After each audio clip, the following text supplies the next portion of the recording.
अस्सलाम वालेकुम। SM news के साथ मैं हूं इश्तियाक अली। खबरों का सिलसिला बढ़ाते हुए खबर शामिल करते हैं बुआना से। हुकूमत पंजाब की हिदायत पर तहसील इंतजामिया कब्जा माफिया के खिलाफ मुतहरक हो गई और असिस्टेंट कमिश्नर मैडम इकरा मुस्तफा की ज़ेरे निगरानी चेक नंबर 235 और जानिशा में कब्जा माफिया के खिलाफ कार्रवाई जारी है। रेवेन्यू अमला, पुलिस और एलीट फोर्स की टीमें भी मौका पर मौजूद है। इसी हवाले से मजीद तफसीलात जानते हैं अपने नुमाइंदे मोहम्मद अफजल रुमाना से। जी अफजल, क्या तफसीलात हैं आपके पास?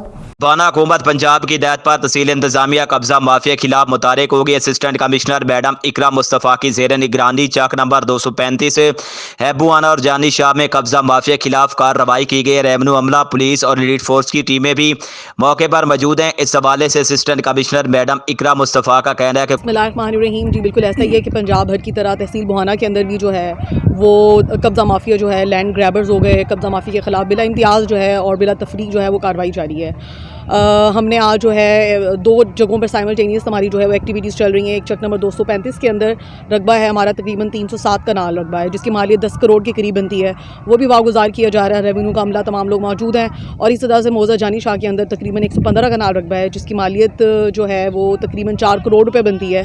वो रकबा भी वागुजार कराया जा रहा है और इसमें पुलिस, एलीट फोर्स, रेवेन्यू के महकमे अमला जो है तमाम मौजूद हैं और जो है इस लैंड ग्रैबर्स के खिलाफ जो कार्रवाई है वो बिला इम्तियाज़ जारी व सारी रहेगी। हुकूमत पंजाब की हिदायत पर कब्जा माफिया के खिलाफ कार्रवाइयाँ जोर शोर से जारी हैं। चक नंबर 235 हैबुआना से 10 करोड़ मालियत की 307 कनाल और जानी शाह से 4 करोड़ से ज़ैद मालियत की 128 कनाल अराजी वागुजार करवाई गई है। असिस्टेंट कमिश्नर मैडम इकरा मुस्तफा का कहना है कि कब्जा माफिया के खिलाफ बिला तफरीक कार्रवाइयाँ जारी रहेंगी। कैमरा मैन मोहम्मद आरिफ डेक्कू के साथ मोहम्मद अफजल रमाना, बुआना। बहुत शुक्रिया अफजल तफसीलात से आगाह करने के लिए। अब तक के लिए इतना ही। मजीद खबरों के लिए देखते रहिए SM न्यूज़।